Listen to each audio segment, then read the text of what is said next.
الحمد للہ رب العالمین والعاقبۃ للمتقین الصلاۃ والسلام علی اشرف الانبیاء والمرسلین وعلی آلہ واصحابہ اجمعین. قال اللہ تبارک و تعالی فی الکلام المجید والفرقان الحمید.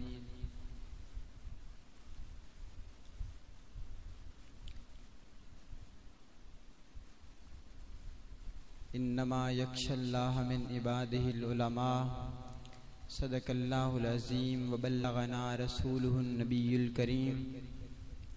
وقال النبی صلی اللہ علیہ وآلہ وسلم الحسن والحسین سیدا شباب اہل الجنہ. صدق اللہ العظیم وبلغنا رسولہ النبی الکریم. ان اللہ وملائکتہ یصلون علی النبی یا ایہا الذین آمنوا صلوا علیہ وسلموا تسلیما. الصلاۃ والسلام علیک یا سیدی یا رسول اللہ وعلی آلک واصحابک یا سیدی یا حبیب اللہ. الصلاۃ والسلام علیک یا سیدی یا رسول اللہ وعلی آلک واصحابک یا رحمۃ للعالمین. مولاي صلی وسلم دائما ابدا علی حبیبک خیر الخلق کلہم. یا رب بالمصطفیٰ بلغ مقاصدنا واغفر لنا ما مضی یا واسع الکرم. لٹ کے آباد ہے اب تک جو وہ گھر کس کا ہے، سب سے اونچا ہے جو کٹ کر بھی وہ سر کس کا ہے. ظلم شبیر کی ہیبت سے نہ لرزے کیوں کر، کس نبی کا ہے نواسا یہ پسر کس کا ہے. جس کو دستک سے بھی پہلے ملے خیرات نجات، کاش سوچے کبھی دنیا کے وہ در کس کا ہے. کس نے مقتل کی زمین چھو کے معلّہ کر دی، پوچھنا کرب و بلا سے کہ یہ ہنر کس کا ہے. کس کی ہجرت کے تسلسل سے شریعت ہے رواں، قافلہ آج تلک شہر بدر کس کا ہے. تخت والوں نے مورخ بھی خریدے ہوں گے، ذکر دنیا میں مگر شام و سحر کس کا ہے. لاش اکبر پہ قضا سوچ رہی ہے اب تک، جس میں ٹوٹی ہے یہ برچھی وہ جگر کس کا ہے. کون ہر شام غم شاہ میں لوح روتا ہے، آسمانوں سے ادھر دیدہ و تر کس کا ہے. ہاتھ اٹھاتا ہوں تو ایمان ستم کانپتے ہیں، ہاتھ اٹھاتا ہوں تو ایوان ستم کانپتے ہیں. سوچتا ہوں میں اثر کس کا ہے. نہایت ہی واجب الاحترام بزرگوں دوستو، اللہ رب العزت کا کروڑ مرتبہ شکر ہے جس مالک کی کائنات خالق کائنات نے اشرف المخلوقات بنا کر حضور نبی مکرم شفیع معظم سرور عالم صلی اللہ علیہ وآلہ وسلم کا امتی بنایا. حضور نبی کریم صلی اللہ علیہ وآلہ وسلم نے ارشاد فرمایا الحسن والحسین سیدا شباب اہل الجنہ. فرمایا کہ حسن اور حسین جنتی نوجوانوں کے سردار ہیں. حسن اور حسین جنتی نوجوانوں کے سردار ہیں. مختلف مورخین مختلف تفسیر نگاروں نے یہ بات نقل کی ہے کہ حضرت موسیٰ علیہ السلام جب حضرت خضر علیہ السلام کی معیت میں چلے، فاصلہ طے کر رہے تھے، راستے کے اندر مختلف مقامات آئے، قرآن مجید نے ان مقامات کو نقل کیا. تو اس جگہ پہ ایک مقام یہ ذکر کرتے ہیں کہ ایک جگہ وہ آئی کہ جس جگہ پہ حضرت خضر علیہ السلام نے 2 یتیم بچوں کے دیوار کو ہاتھ کے ساتھ سیدھا کر دیا. تو مختلف مفسرین یہ بات نقل کرتے ہیں، وہ فرماتے ہیں کہ حضرت خضر علیہ السلام نے اس کو سیدھا اس لیے کیا، قرآن مجید نقل کرتا ہے کہ کانا ابوہما صالحا، کہ ان کا والد نیک آدمی تھا. وہ بنی اسرائیل کا واقعہ ہے، نقل کیا جاتا ہے. اب یہ بات یاد رکھیں کہ ان کا والد ایک والد ولی اللہ تھا، اور جب تفسیر نگاروں سے پوچھا گیا کہ ان کا والد، تو بتایا گیا کہ ڈائریکٹ ان کا والد نہیں تھا، بلکہ 10ویں پشت میں ان کا والد بنتا تھا جو نیک تھا.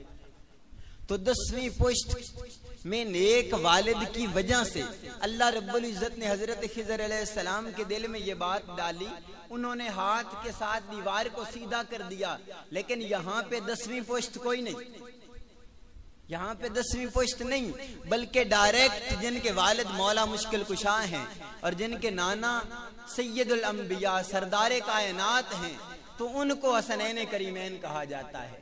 اور ان کی شان دنیا میں وراء الورا شان ہے. نبی کریم صلی اللہ علیہ وآلہ وسلم, صحابہ کرام رضوان اللہ علیہ مجمعین, آپ بیان فرماتے ہیں کہ نبی کریم صلی اللہ علیہ وآلہ وسلم حضرات حسنین کریمین کو اٹھا کے اپنے سینے سے لگایا کرتے, اپنے سینے سے لگایا کرتے. حضرت اسامہ بن زید اس روایت کے راوی ہیں, وہ بیان فرماتے ہیں کہ میں نبی کریم صلی اللہ علیہ وآلہ وسلم آپ کی بارگاہ میں حاضر ہوا. جب حاضر ہوا دیکھا نبی کریم صلی اللہ علیہ وآلہ وسلم گھر سے باہر تشریف لائے, تو نبی کریم صلی اللہ علیہ وآلہ وسلم کی جو چادر مبارک تھی وہ بھاری بھاری لگ رہی تھی. حضرت اسامہ بن زید آپ فرماتے ہیں کہ میں نبی کریم صلی اللہ علیہ وآلہ وسلم کی بارگاہ میں اپنی حاجت عرض کی, اپنی بات کو مکمل کیا. جب بات مکمل کر چکا تو میں نے عرض کی, یا رسول اللہ صلی اللہ علیہ وآلہ وسلم یہ کیا ہے؟ تو نبی کریم صلی اللہ علیہ وآلہ وسلم نے اپنی چادر مبارک کو ہٹایا, تو نبی کریم صلی اللہ علیہ وآلہ وسلم کی داہنی جانب حضرت امام حسن مجتبی تھے اور بائیں جانب حضرت امام حسین پاک تھے. حضرات حسنین کریمین کو نبی کریم صلی اللہ علیہ وآلہ وسلم اپنے سینے سے لگا کے رکھتے تھے. اور صحابہ روایت کرتے ہیں کہ نبی کریم صلی اللہ علیہ وآلہ وسلم حضرات حسنین کریمین کو بوسے دیتے اور سونگا کرتے تھے, چومتے اور سونگتے تھے. صحابہ نے سوال کر دیا, عرض کی, یا رسول اللہ صلی اللہ علیہ وآلہ وسلم چومنا تو سمجھ میں آتا ہے, سونگنا سمجھ میں نہیں آتا. تو نبی کریم صلی اللہ علیہ وآلہ وسلم نے ارشاد فرمایا, یہ جنت کے 2 پھول ہیں, یہ جنت کے 2 مہکتے ہوئے پھول ہیں, ان سے مجھے جنت کی خوشبو آتی ہے. نبی کریم صلی اللہ علیہ وآلہ وسلم حضرات حسنین کریمین کو سینے سے لگا کے رکھا کرتے تھے, ان کو چوما کرتے تھے. حضرت ابو ہریرہ رضی اللہ تعالی عنہ اس حدیث کے راوی ہیں, وہ بیان فرماتے ہیں کہ حضرت امام حسین پاک رضی اللہ تعالی عنہ حضور نبی کریم صلی اللہ علیہ وآلہ وسلم کی گود مبارک میں بیٹھے ہیں. نبی کریم صلی اللہ علیہ وآلہ وسلم گفتگو فرما رہے ہیں. حضرت ابو ہریرہ فرماتے ہیں حضرت امام حسین پاک نے نبی کریم صلی اللہ علیہ وآلہ وسلم کی داڑھی مبارکہ میں ہاتھ ڈالنے شروع کر دیا. نبی کریم صلی اللہ علیہ وآلہ وسلم کی داڑھی سے کھیلنا شروع کر دیا. حضرت ابو ہریرہ فرماتے پھر ہم نے یہ منظر بھی دیکھا کہ نبی کریم صلی اللہ علیہ وآلہ وسلم نے اپنی زبان مبارکہ حضرت امام حسین پاک کی منہ کے اندر ڈال دی اور حضرت امام حسین پاک اس زبان کو چوسنا شروع ہو گیا. اور فرماتے ہیں جس قدر حضرت امام حسین پاک نبی کریم صلی اللہ علیہ وآلہ وسلم کی گود کے اندر آرام فرماتے, اس قدر کہیں آرام نہیں کرتے تھے. حتیٰ کہ اس طرح روایات کے اندر ملتا ہے کہ نبی کریم صلی اللہ علیہ وآلہ وسلم منبر پہ جلوہ گر ہیں, آپ گفتگو فرما رہے ہیں. صحابہ فرماتے ہیں کہ ادھر دیکھا جاتا ہے کہ حضرات حسنین کریمین نبی کریم صلی اللہ علیہ وآلہ وسلم کی بارگاہ میں حاضری دینے کے لیے آ رہے ہیں, تو گرتے پڑتے آ رہے ہیں. بچے ہیں چھوٹے, کبھی اٹھتے ہیں کبھی گرتے ہیں. نبی کریم صلی اللہ علیہ وآلہ وسلم نے جب یہ کیفیت دیکھی تو نبی کریم صلی اللہ علیہ وآلہ وسلم نے خطبہ چھوڑ دیا اور جا کے حضرات حسنین کریمین کو اٹھا کے اپنے ساتھ منبر پہ بٹھا لیا. نبی کریم صلی اللہ علیہ وآلہ وسلم کبھی ایک کو چومتے ہیں کبھی دوسرے کو چومتے ہیں. نبی کریم صلی اللہ علیہ وآلہ وسلم تو اس قدر محبت کرتے ہیں, اس قدر الفت کرتے ہیں. سیدہ فاطمہ الزہرا آپ ارشاد فرماتے ہیں کہ نبی کریم صلی اللہ علیہ وآلہ وسلم آپ گھر تشریف لائے اور گھر تشریف لا کے مجھے فرمائے میرے بیٹوں کو مجھے دکھاؤ, میرے بیٹوں کو مجھے دکھاؤ. نبی کریم صلی اللہ علیہ وآلہ وسلم اکثر یہ الفاظ ارشاد فرمایا کرتے تھے کہ میرے بیٹوں کو مجھے دکھاؤ. اور ایک حدیث کے اندر تو یہ ملتا ہے نبی کریم صلی اللہ علیہ وآلہ وسلم نے ارشاد فرمایا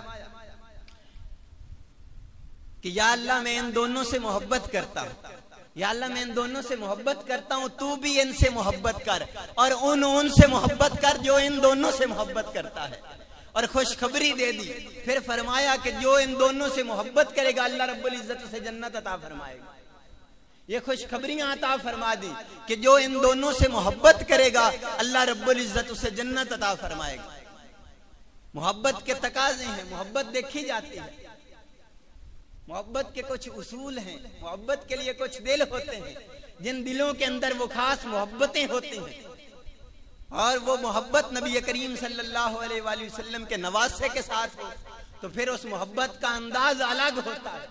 ان سے محبت کس انداز میں کی جاتی ہے یہ کائنات والوں سے بات عیاں نہیں ہے, چھپی ہوئی نہیں ہے, بلکہ سارے لوگوں کے پاس یہ بات واضح ہے. وہ جانتے ہیں اس بات کو کہ نبی کریم صلی اللہ علیہ وآلہ وسلم کس طرح محبت کرتے ہیں. حضرت ابو ہریرہ رضی اللہ تعالیٰ عنہ اس حدیث کے راوی ہیں. آپ فرماتے ہیں کہ نبی کریم صلی اللہ علیہ وآلہ وسلم آپ بازار کے اندر گئے, میرے ہاتھ کو پکڑا اور مجھے بازار کی سیر کروائی. حضرت ابو ہریرہ فرماتے ہیں کہ نبی کریم صلی اللہ علیہ وآلہ وسلم خاموشی سے بازار کے اندر جاتے ہیں, بازار کا چکر لگا کے جب واپس آتے ہیں حضرت ابو ہریرہ فرماتے ہیں نبی کریم صلی اللہ علیہ وآلہ وسلم نے مجھے ساتھ بٹھایا, ساتھ بٹھا کے فرمایا اے ابو ہریرہ میں ان دونوں سے محبت کرتا ہوں اور تو بھی ان سے محبت کیا کر, اور اللہ بھی ان سے محبت کرتا ہے, اور جو ان سے محبت کرے گا اللہ اس سے محبت کرے گا. فرمایا جو ان سے محبت کرتا جائے گا اللہ رب العزت اس سے محبت کرے گا. نبی کریم صلی اللہ علیہ وآلہ وسلم نے اپنے نواسوں کے, اپنے صاحبزادوں کی محبت لوگوں کے دلوں کے اندر رچائی بسائی, لوگوں کو بار بار بتایا کہ محبت کیا کرو, اور پھر بتایا کہ محبت کی کس طرح جاتی ہے. کہ حضرت امام حسین پاک ایک دفعہ گلی کے اندر کھیل رہے ہیں. حضرت ابو ہریرہ فرماتے ہیں کہ نبی کریم صلی اللہ علیہ وآلہ وسلم ہمارے ساتھ جا رہے تھے, آپ نے تیزی کے ساتھ چلنا شروع کر دیا, ہم سے آگے نکل گئے اور حضرت امام حسین پاک کو اٹھا کے سینے سے لگا لیا, آپ کو سینے سے لگا لیا, آپ کو بوسے دینے شروع کر دیے. نبی کریم صلی اللہ علیہ وآلہ وسلم ہر لمحہ حضرات حسنین کریمین سے محبت کرتے ہیں, اور محبت حد سے زیادہ کرتے ہیں. اس قدر محبت کرتے ہیں کہ ایک دفعہ نبی کریم صلی اللہ علیہ وآلہ وسلم ایک جگہ تشریف لے گئے تو ایک عورت حضرت امام حسین پاک کو دودھ پلا رہی. نبی کریم صلی اللہ علیہ وآلہ وسلم نے حضرت امام حسین پاک کو مانگ لیا اور اپنے سینے پہ بٹھا لیا. حضرت امام حسین پاک نے پیشاب کر دیا تو اس عورت نے جلدی کی کہ نبی کریم صلی اللہ علیہ وآلہ وسلم کے سینے سے اٹھا لوں. نبی کریم صلی اللہ علیہ وآلہ وسلم نے ارشاد فرمایا کہ یہ جس جگہ بیٹھے ہیں اسی جگہ انہیں بیٹھنے دیا جائے, یہ جس جگہ پہ سکون کر رہے ہیں اسی جگہ پہ انہیں سکون کرنے دیا جائے. اور اس قدر محبت, اس قدر شفقت, اس قدر الفت کائنات والوں نے آج تک کسی کے ساتھ اس قدر محبت الفت نہیں دیکھی. ایک صاحب نبی کریم صلی اللہ علیہ وآلہ وسلم کی بارگاہ میں حاضر ہوتے ہیں. حضرت امام حسین پاک نبی کریم صلی اللہ علیہ وآلہ وسلم کے جسم اقدس کے ساتھ لپٹے ہوئے ہیں. نبی کریم صلی اللہ علیہ وآلہ وسلم انہیں بار بار بوسے دے رہے ہیں. تو وہ صاحب کہتے ہیں کہ میرے بھی بیٹے ہیں, میں نے انہیں کبھی نہیں اس طرح چوما. تو نبی کریم صلی اللہ علیہ وآلہ وسلم نے ارشاد فرمایا اللہ رب العزت نے تیرے دل سے رحم کو نکال دیا, تیرے دل سے محبت کو نکال دیا. اللہ رب العزت نے میرے دل کے اندر ان دونوں کی محبت کو ڈال دیا ہے, اس لیے میں ان دونوں کو بوسے دیتا ہوں, اس لیے میں ان دونوں کو چومتا ہوں. نبی کریم صلی اللہ علیہ وآلہ وسلم ہر لمحہ ان سے محبت کرتے, ہر لمحہ ان سے شفقت کرتے, اور شفقت اور محبت کے ساتھ ساتھ تربیت فرماتے کہ حضرت امام حسن مجتبی نبی کریم صلی اللہ علیہ وآلہ وسلم کے ساتھ 7 سال رہے. بعد روایات کے اندر آتا ہے 9 سال, بعد روایات کے اندر آتا ہے 7 سال. حضرت امام حسن مجتبی رہے. حضرت امام حسن مجتبی سے 13 روایات مروی ہیں جو حضرت حسن مجتبی نے اتنی چھوٹی عمر میں نبی کریم صلی اللہ علیہ وآلہ وسلم سے روایات سنی. حضرت حسن مجتبی رضی اللہ تعالی عنہ نبی کریم صلی اللہ علیہ وآلہ وسلم فرمایا کرتے ھذا ابنی سیدن, کہ یہ میرا بیٹا سردار ہے. فرمایا یہ میرا بیٹا سردار ہے. اور حضرت ابو ہریرہ رضی اللہ تعالی عنہ جب بھی حضرت امام حسن مجتبی سے ملتے تو یہی کہتے کہ یہ میرا بھائی سردار ہے, یہ میرا بھائی سردار ہے. اس لیے کہ نبی کریم صلی اللہ علیہ وآلہ وسلم نے فرمایا تھا کہ ھذا ابنی سیدن, یہ میرا بیٹا سردار ہے. اس لیے جب بھی بلاتے تو سردار کہہ کے بلایا کرتے تھے, جب بھی بلاتے سردار کہہ کے بلایا کرتے تھے. ایک مرتبہ حضرت امام حسن مجتبیٰ نبی کریم صلی اللہ علیہ وآلہ وسلم کے کندھوں پہ سوار ہے، آج تشریف لے آ رہے ہیں۔ تو دیکھنے والے نے کہا کہ کتنی خوبصورت سواری ہے، کتنی خوبصورت سواری ہے، اس لیے کہ نبی کریم صلی اللہ علیہ وآلہ وسلم نے حضرت امام حسن مجتبیٰ کو اٹھایا ہوا ہے۔ تو نبی کریم صلی اللہ علیہ وآلہ وسلم نے فرمایا کہ یہ بات ٹھیک ہے، لیکن دیکھو کتنا خوبصورت سوار ہے، سوار کو بھی تو دیکھو نا کتنا خوبصورت ہے۔ نبی کریم صلی اللہ علیہ وآلہ وسلم اس قدر محبت فرماتے ہیں، اور یہ یاد رکھیں جس قدر ان کی تربیت ہوئی، پھر ساری کائنات نے دیکھا کہ حضرات حسنین کریمین نے اپنا سارا وقت کس انداز سے گزارا ہے، اپنا سارا وقت لوگوں کے پاس کس طریقے سے گزارا ہے۔ حضرات حسنین کریمین ہر ایک سے محبت کرتے، ہر ایک سے الفت کرتے، کبھی اس طرح نہیں ہوا کہ حضرات حسنین کریمین کی کبھی شکایت آ گئی ہو، کبھی کسی نے آپ کے بارے میں کوئی شکوہ کیا ہو، بلکہ ہر لحظہ ہر لمحہ حضرات حسنین کریمین کی طرف سے محبتیں الفتیں ہی آتی رہیں، اس لیے کہ حضرات حسنین کریمین نے کبھی کسی کا دل نہیں دکھایا۔ جب بھی کوئی ان کے پاس آ گیا، جب بھی کوئی ان کی معیت میں بیٹھ گیا، جب بھی کوئی ان کی سنگت اور صحبت میں بیٹھ گیا، ہمیشہ خوشحال رہا، ہمیشہ محبتوں والا رہا، ہمیشہ الفتوں والا رہا، اس لیے کہ انہوں نے ہر ایک سے محبت کی، ہر ایک سے الفت کی۔ رضا سرسوئی ایک بہت بڑا شاعر ہے، وہ کہتا ہے کہ یہ آل محمد ہیں، یہ آل محمد ہیں کہ پوشاک پہ جن کی پیوند تو مل جاتے ہیں دبا نہیں ملتا۔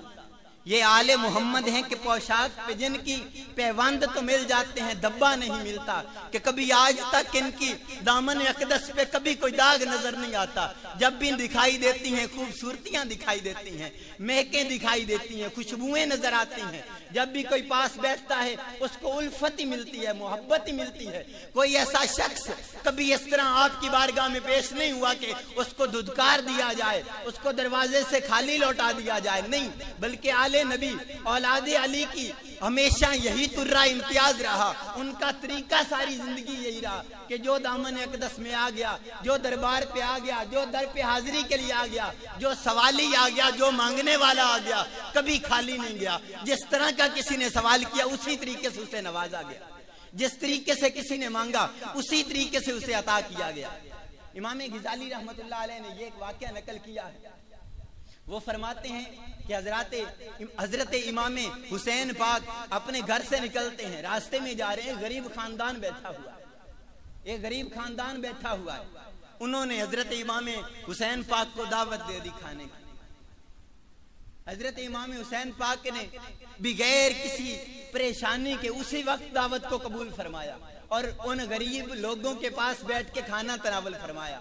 جب کھانا کھا چکے تو پھر اسی وقت ان کو کہا کہ میں نے تمہاری دعوت قبول کی، اس لیے کہ نبی کریم صلی اللہ علیہ وآلہ وسلم کی سنت ہے، اب تم پہ بھی لازم ہے کہ تم بھی میری دعوت کو قبول کرو۔ ان سارے لوگوں کو دعوت دی، اپنے گھر کے اندر لے کے آئے اور سب کو بہترین طریقے سے بٹھا کے کھانا کھلایا، اس لیے کہ تم نے مجھے کھانا کھلایا، اب آؤ میرے پاس تم بھی کھانا کھا کے جاؤ، اب آؤ میرے پاس تم بھی کھانا کھا کے جاؤ۔ اور جیسے ہی کوئی حضرات حسنین کریمین کے ساتھ اچھا سلوک کرتا، اگر برا بھی کرتا تو آپ اس کے ساتھ اچھا سلوک کیا کرتے تھے، اس لیے کہ ان کی نسل کے اندر کبھی کسی نے کسی کے ساتھ برا سلوک نہیں کیا، بلکہ ان کی بارگاہ میں جو بھی آتا ہے، جس طرح کا بھی آتا ہے، ہمیشہ نوازا جاتا ہے، ہمیشہ آتا تو پریشان ہے، جاتا خوش ہوتے ہیں۔ کبھی اس طرح نہیں ہوا کہ کوئی آئے پریشان جائے بھی پریشان، نہیں، ان کی نسل کے اندر تو یہ چیز ملتی نہیں ہے۔ جب بھی آل پاک کے پاس کوئی آ گیا، آتا پریشان ہو کے ضرور ہے لیکن جاتا خوش ہو کے، اس لیے کہ یہ ساری کائنات کو خوش کرنے کے لیے بیٹھے ہوئے ہیں، یہ ساری کائنات کی پریشانیوں کو دور کرنے کے لیے بیٹھے ہوئے ہیں۔ حضرت امام حسن پاک نے ایک عورت کو دیکھا، وہ عورت بڑی پریشان حال تھی۔ حضرت امام حسن مجتبیٰ اس کے پاس جاتے ہیں، اسے کہتے ہیں کہ تو فلاں عورت ہے جس نے ہمیں ایک مرتبہ کھانا کھلایا تھا، اب تو اس قدر پریشان ہے۔ تو حضرت امام حسن مجتبیٰ اسے اپنے ساتھ لے جاتے ہیں گھر، اسے 1000 بکریاں دیتے ہیں اور 1000 دینار دیتے ہیں۔ وہ کہتے ہیں مجھے کوئی یاد نہیں میں نے تم کو کھانا کھلایا تھا۔ تو حضرت امام حسن مجتبیٰ فرماتے ہیں کہ تم کو یاد نہیں، ہم یاد رکھتے ہیں، ہمارے ساتھ جو احسان کرتا ہم اس کے احسان کو کبھی نہیں بھولتے۔ پھر اس مائی کو اپنے ساتھ لے کے جاتے ہیں، حضرت امام حسین پاک کی بارگاہ میں لے جاتے ہیں اور فرماتے ہیں یہ وہ عورت ہے جس نے ہمیں ایک مرتبہ کھانا کھلایا تھا۔ تو حضرت امام حسین پاک بھی 1000 بکریاں دیتے ہیں اور 1000 دینار دیتے ہیں۔ اب وہ مائی جب مدینہ شہر کے اندر آئی تھی تو سب سے زیادہ غریب تھی، جب جانے لگی تو سب سے زیادہ، اس لیے کہ وہ در پہ کس کے آئی تھی؟ حضرات حسنین کریمین کے در پہ آئی تھی۔ جب آئی تھی غریب تھی، جب جانے لگی سب سے امیر ہو کے گئی۔ ان کا طریقہ یہی ہے کہ جب بھی کسی کے ساتھ ملتے ہیں، جب بھی کسی کو نوازتے ہیں تو پھر ہر ایک چیز اسے عطا کر دیتے ہیں، اسے جب عطا کرتے ہیں تو سب سے زیادہ عطا کرتے ہیں۔ حضرات حسنین کریمین کا طرہ امتیاز یہی ہے کہ جب بھی کسی کو دیتے ہیں تو ہر لمحہ بہت زیادہ عطا فرماتے ہیں، بہت زیادہ عطا فرماتے ہیں۔ اور حضرات حسنین کریمین صرف یہ نہیں کہ ان کی شہادتیں ہوئیں، ان کے ساتھ یہ ظلم و ستم ہوا، بلکہ ان کی ساری زندگی باقی دیگر معاملات کے اندر بھی موجود ہے کہ جب ہم ان کے دوسرے معاملات کو دیکھیں کہ سرکار دو عالم صلی اللہ علیہ وآلہ وسلم کے وصال کے بعد حضرت مولا مرتضیٰ آپ کی شہادت تک اور پھر آپ کی شہادت کے بعد کہ جتنے معاملات ہوئے، ان معاملات کے ساتھ، ان معاملات کے اندر حضرت حسنین کریمین نے کس طریقے سے زندگی گزاری، یہ ہمیں دیکھنا چاہیے۔ ان کا طریقہ، ان کا اخلاق کس قدر حسین تھا۔ ہمیں ان ساری چیزوں کی ضرورت ہے، ہم ان ساری چیزوں کو اپنائیں، ان ساری چیزوں کو دیکھیں کہ کس طریقے سے ان لوگوں نے زندگیاں گزاری ہیں، کس طریقے سے انہوں نے جوانی گزاری ہے، ان کی جوانی کس انداز سے گزری ہے۔ صحابہ یہ روایت بیان کرتے ہیں کہ حضرت امام حسن مجتبی وہ ساری رات عبادت کیا کرتے تھے۔ حضرت امام حسین پاک وہ ساری رات عبادت کیا کرتے تھے۔ ان کی ساری رات ریاضتوں کے اندر گزر جاتی، سارا دن لوگوں کے معاملات دیکھتے گزر جاتا، اس لیے کہ اکثر اوقات جتنے بھی لوگ باہر سے مدینہ شریف کے اندر حاضر ہوتے تو سب سے پہلے حضرات حسنین کریمین کی بارگاہ میں حاضری دیتے۔ اس لیے حضرات حسنین کریمین کی بارگاہ میں حاضری دیتے کہ یہ وہ ہستیاں موجود تھیں جنہوں نے نبی کریم صلی اللہ علیہ وآلہ وسلم کی سنگت اور صحبت حاصل کی تھی، اور یہ وہ ہستیاں تھیں کہ جن کے ساتھ نبی کریم صلی اللہ علیہ وآلہ وسلم ہر لمحہ محبت، ہر لمحہ الفت، ہر لمحہ شفقت فرماتے تھے، ہر لمحہ ان کی تربیت فرماتے تھے۔ اسی طریقے سے حضرات حسنین کریمین نے بھی ساری زندگی نبی کریم صلی اللہ علیہ وآلہ وسلم کے بتائے ہوئے طریقے پہ گزاری، حتیٰ کہ اس طرح کے بھی حالات گزرے۔ نبی کریم صلی اللہ علیہ وآلہ وسلم کی بارگاہ میں ایک آدمی حاضر ہوتا ہے، اس نے نبی کریم صلی اللہ علیہ وآلہ وسلم کی بارگاہ میں کچھ مانگنے کا سوال کر دیا۔ نبی کریم صلی اللہ علیہ وآلہ وسلم نے گھر سے پتہ کروایا، کوئی چیز نہیں ملی۔ نبی کریم صلی اللہ علیہ وآلہ وسلم نے قرض لے کے اس آدمی کو عطا فرمایا۔ اسی طریقے سے جب حسنین کریمین کے پاس کوئی آدمی آتا، آپ کے پاس اگر کوئی چیز موجود نہ ہوتی، آپ قرض لے کے اسے عطا فرما دیا کرتے۔ حتیٰ کہ حضرت امام حسین پاک رضی اللہ تعالی عنہ آپ تشریف فرمائے، ایک آدمی آتا ہے، آپ سے سوال کرتا ہے کہ حضور مجھے کچھ عطا فرمائیے، میں بڑا تنگ دست ہوں، بڑا غریب ہوں۔ حضرت امام حسین پاک اسے فرماتے ہیں بیٹھ جا، میرا وظیفہ آنے والا ہے، میرا وظیفہ آنے والا ہے۔ وہ آدمی بیٹھ جاتا ہے آپ کے پاس، تو ہزار دینار کی تھیلیاں حضرت امیر معاویہ کی طرف سے آپ کی بارگاہ میں پیش کی جاتی ہیں۔ تو جتنیاں تھیلیاں آتی ہیں آپ ساری کی ساری اٹھا کے اس آدمی کو دے دیتے ہیں، اور ساتھ معذرت کرتے ہیں کہ میری وجہ سے آپ کو اتنی تکلیف اٹھانا پڑی، آپ کو اتنا انتظار کرنا پڑا۔ اپنی جناب سے عطا بھی فرما رہے ہیں اور پھر معذرت بھی کر رہے ہیں کہ میری طرف سے تمہیں اتنی تکلیف اٹھانا پڑا۔ یہ ان لوگوں کے طریقہ تھا، نوازتے بھی ہیں اور معذرت بھی کرتے ہیں۔ خود بھیک دیں اور خود کہیں منگتے کا بلا ہو، دیتے بھی خود ہیں، نوازتے بھی خود ہیں، اور پھر اس سے معذرت بھی کر رہے ہیں بھئی دیر ہو گئی، تاخیر ہو گئی۔ حضرات حسنین کریمین کا یہ طرہ امتیاز رہا کہ جس قسم کا کوئی آدمی آ گیا، جس قسم کی کوئی پریشانی لے کے آ گیا، اسی قسم کی پریشانی سے اس کو نجات عطا کر دی گئی۔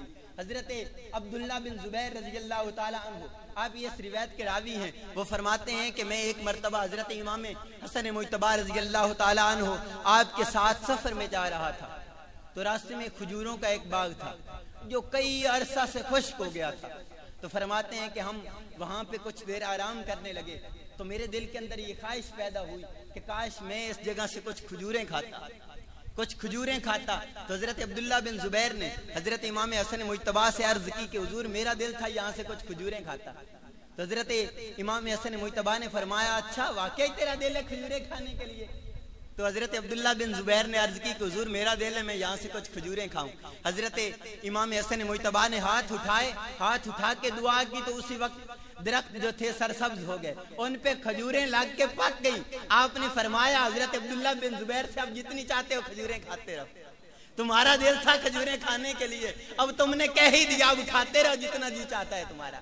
تو جس قسم کی کسی نے کوئی گزارش کر دی، جب بھی کسی نے کوئی سوال کر دیا تو کبھی کوئی حضرات حسنین کریمین کی بارگاہ سے خالی نہیں لوٹا، اس لیے کہ ان کے گھر سے کبھی کوئی خالی لوٹتا ہی نہیں۔ جو بھی سوال کرنے آ جاتا ہے ہمیشہ نوازا جاتا ہے۔ تو حضرات حسنین کریمین نے ساری زندگی لوگوں کو محبت، ساری زندگی لوگوں کو الفت کا درس دیا۔ تو آج آپ بھی یہ یاد رکھیں کہ حضرت امام حسین پاک رضی اللہ تعالی عنہ، آپ نے نماز کو ترک نہیں کیا۔ نماز کی حالت کے اندر جتنی روایات ملتی ہیں، نماز کی حالت کے اندر آپ نے سجدے کی حالت کے اندر سر کٹایا۔ لیکن آج ہم حضرات حسنین کریمین سے محبت کا دم بھرتے ہیں، ہر وقت ان کے گیت گاتے ہیں، لیکن ان کے طریقے پہ عمل نہیں کرتے۔ یہ ہماری بڑی بدقسمتی ہے کہ ہم ان کا ذکر تو کرتے ہیں لیکن ان کے طریقے پہ عمل نہیں کرتے۔ ہمارے لیے یہ بڑا ضروری ہے کہ جس طریقے سے حضرات حسنین کریمین نے زندگی گزاری، جو انہوں نے عمل کیے، جس طریقے سے انہوں نے لوگوں کے ساتھ محبتیں کی، جس طریقے سے انہوں نے اچھا اخلاق کیا، جس طریقے سے رواداری، عفو و درگزر کا مظاہرہ کیا، تو آج ہمارے لیے بھی اس چیز کی ضرورت ہے کہ ہم بھی لوگوں کو معاف کرنا سیکھیں، ہم بھی لوگوں کے ساتھ اچھا اخلاق سیکھیں، ہم بھی اچھے عمل کرنا سیکھیں، تاکہ حضرات حسنین کریمین سے جس طرح محبت کرنے کا حق ہے ہم وہ حق ادا کریں۔ حق ادا تو نہیں کیا جا سکتا لیکن حق ادا کرنے کی کوشش تو کریں، یہ ہمارے اوپر لازم ہے۔ اللہ رب العزت کی بارگاہ میں دعا ہے کہ اللہ رب العزت جس قدر ہو سکے ہمیں حضرات حسنین کریمین سے محبت کرنے کی توفیق عطا فرمائے۔ وما علینا الا البلاغ المبین۔